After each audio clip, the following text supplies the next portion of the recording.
Start with the basics. As I mentioned in NCERTs, that will give him conceptual clarity, and that requires a little bit of in-depth knowledge.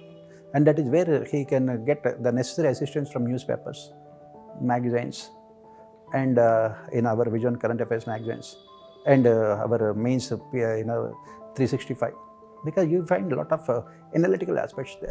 UPSC has repeated the terms transparency and accountability at least 3-4 times. What should be the objective of the students here? They must be able to score at least 80% of the questions right.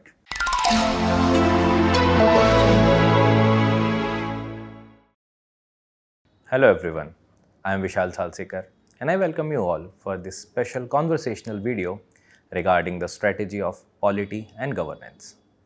To discuss the strategy in detail with me and with all the aspirants, I am joined by Pawan Kumar sir, who is the esteemed faculty of Vision IAS. Welcome sir. Thank you very much.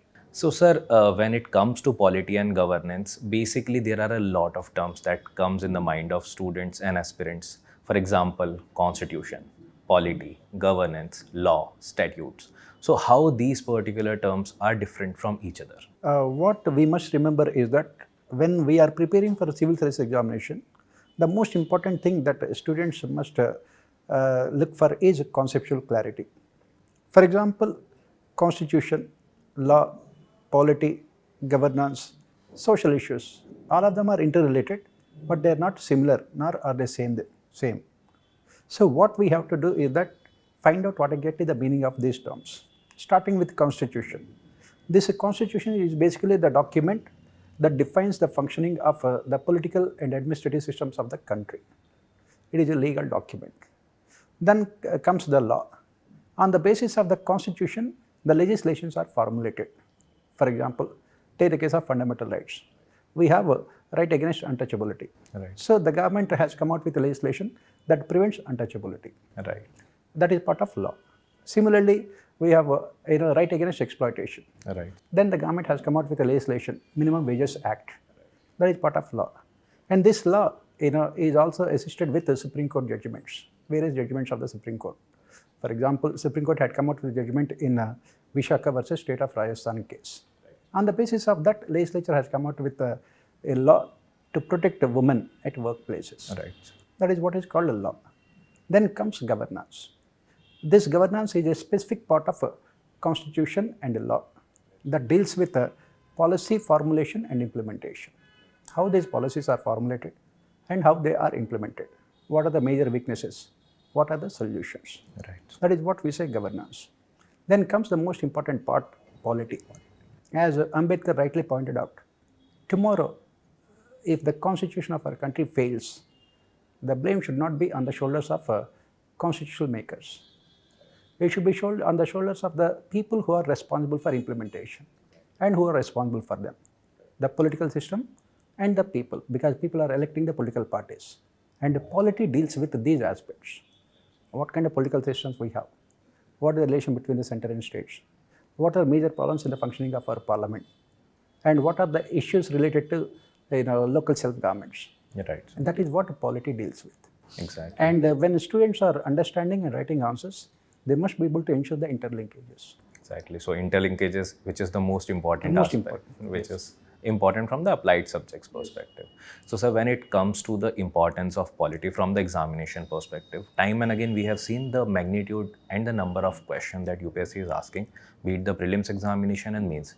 That is very vast, and in general students are also able to do, but with certain kind of difficulty. So can you show and throw some light on the importance of this particular subject from the examination perspective? So let us look at the importance of polity from both the prelims and mains perspective. If you take 2013, UPSC made changes to the syllabus. From 2013 onwards, in the prelims, on an average, every year they are asking 15 questions from polity. Okay. Average every year. Sometimes it can be 16, 20 also. But on average, 15 questions. So if you have to clear your prelims, you must be very good with your polity. And what should be the objective of the students here? They must be able to score at least 80% of the questions right. Why? Because the answers to the questions in polity are very certain. That means when the students are answering those questions, they know that they are coming out with the right answer. Exactly. Which is not the case with, say, other subjects. Because for most of the other subjects, it becomes difficult for them to know what is the right and what is the wrong answer. Exactly. This is from prelims point of view. And from mains point of view, if you look at it, again in the last 10 years, UPSC is very, very specific in terms of framing the questions. All right, sir. They are asking 10 questions from polity, Okay. 5 in section A and 5 in section B. Okay. That means 50 marks here and 75 marks there, 125 marks. A very, very important topic. And they are asking the questions in the mains mostly from a current events perspective. Okay. So, sir, as you have highlighted separately for both prelims as well as mains, so is there any different kind of strategy for the preparation from the prelims and mains perspective, or is there any kind of like integrated strategy? Because when we are interacting with students through classes and others, we also come to know that these students are facing difficulties with respect to this. So, can you throw some light on this? It's a very good question because preparation for prelims definitely is different from preparation for mains. For prelims, if you look at it, maximum number of questions are from constitution. That is what we have discussed, constitution, governance, polity. So, for example, they will ask you in prelims, which among the following is true about Article 21? Okay. Right to privacy is part of which among the fundamental rights. And it requires only, knowledge of constitution. And in prelims, they require mostly factual knowledge. Okay. Along with a little bit of analytical aspects. Whereas when it comes to mains, their preparation has to be completely different. Why? Because mains, it is more about polity than constitution. And that is the reason why they need in-depth knowledge of our political systems, especially from since independence till now onwards, with the focus more on current events. Okay, sir. So, sir, in a sense that you are suggesting that the preparation strategy is a bit different, but what I am getting from your answer is like the sources are somewhat remaining the same, because initially you will prepare for the constitution, further you will extend your preparation towards the applied aspect. Perfect. Because unless and until they are clear about their constitution, polity will never be a strong point for them. Exactly. So, this preparation has to be a combined integrated preparation, but the focus has to be different. For the mains, the focus should be more on analytical aspect. Right.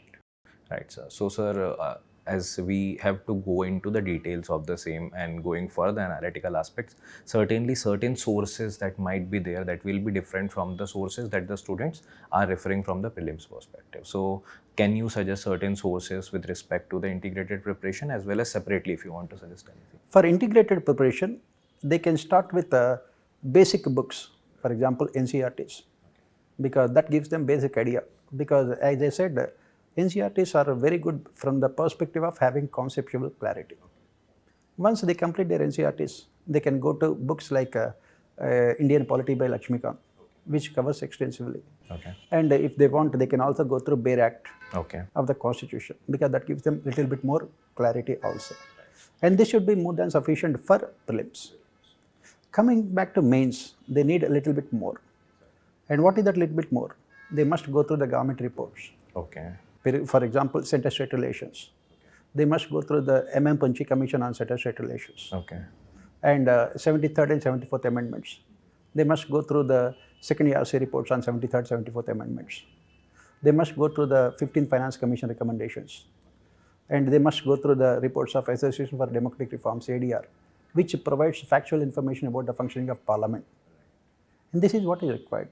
Apart from this, as all of us know, polity is part of mostly current events. Okay.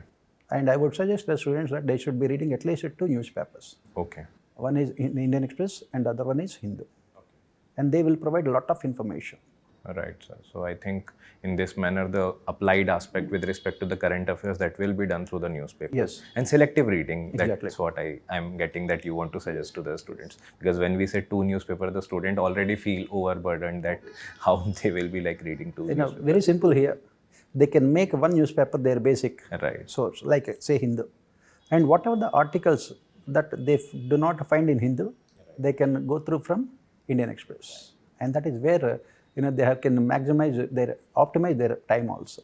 Right, sir, right, sir. So now, sir, coming to the applied aspect, which will be there in the examination hall when the students are appearing for this particular examination, what we have seen over a period of time, that somewhere or other, sir, the average is around like 80 to 85 marks only in the mains examination.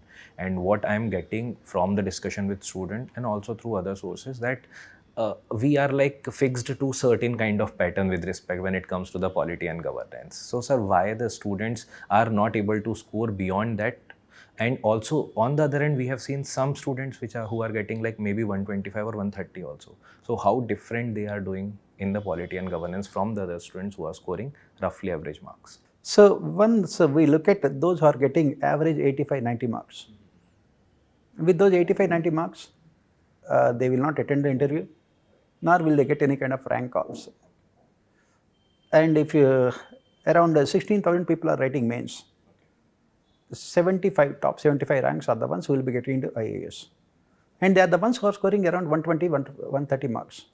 What is that they are doing differently from others? First and foremost, those who are getting 85-90 marks, their preparation stops with reading basic books like Lakshmikant. Okay. But that Lakshmikant is necessary for prelims, not sufficient for mains. Okay. So what they should be focusing on to get 125, 130 marks? UPSC nowadays is focusing more on students who can write multi-dimensional answers with interlinkages. Right. I'll just give you one example here. Let us take something about, say, uniform civil code, which is nowadays a major issue also. You have to write this uniform civil code from different dimensions. Right. Constitutional dimension. You talk about Article 44. Then judicial dimension, Supreme Court judgments related to uniform civil code, legal dimension. Then political dimension. India has the first past the post political system. Right. So political parties are dividing the society in terms of religion. Right. You have to talk about from gender dimension, empowerment of women. Right. Economic dimension. Right. Social and cultural dimensions. And that is where they will be getting 125, 130 marks. Exactly. And what the students will be doing, they will be writing only constitutional dimension and legal dimension. But they are not writing any other dimensions. They will not get marks. Right. In the same manner, if you take questions like parliamentary committees or center-state relations, you have to talk about all these dimensions. Right. And that is what students, for example, a question about governor. We talk about constitutional dimension in terms of the discretionary powers of the governors by quoting relevant articles. Right. But the most important dimension is political dimension. How coalition governments are impacting the functioning. How a single party rule has made governors more powerful. And that is what students are lacking in their answers. Right. So, sir, apart from this, I think substantiation, which you are recommending, that whatever case laws which are relevant from the examination perspective, that has to be quoted in the answers also. Definitely. To give the substance to your answers. Right. So, sir, now coming to another subject which is linked to it, which might be considered as an applied aspect, which is governance. So, sir, basically, what is the difference between polity and governance, and what is governance in general? In 2013, UPSC made changes to the syllabus. Before that, there were only 2 general studies papers. And in 2013, they have expanded the scope of general studies by making it 4 papers. And in one of those papers, they have included governance. Why? Because those who are getting into civil services, we call them as administrators. Okay. And what they are expected to do when they get into services? Administration. They will be carrying out governance. That means they must know how to formulate policies. They should know how to implement policies. And that is why UPSC included this governance in our syllabus. Because those who are getting into services does not have the kind of in-depth knowledge about how to formulate and how to implement the policies. Right. What are the major problems in formulation of policies? And what are the major issues related to implementation of policies? Okay. Because we are living in the age of a multi-actor paradigm.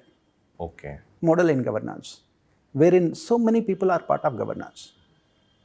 Central government is there, state governments are there, local self-governments are there, NGOs are there, civil society organizations are there, pressure groups are there, private sector is there. As a civil servant, you must know how to take all of them into consideration before formulating policies. And another problem is that implementation is one of the major weaknesses of our Indian administration. Exactly. A lot of corruption, misuse of power, inability to transform outlays into outcomes. What should be done? That is again part of governance. That is the reason why we have right to information. We have e-governance.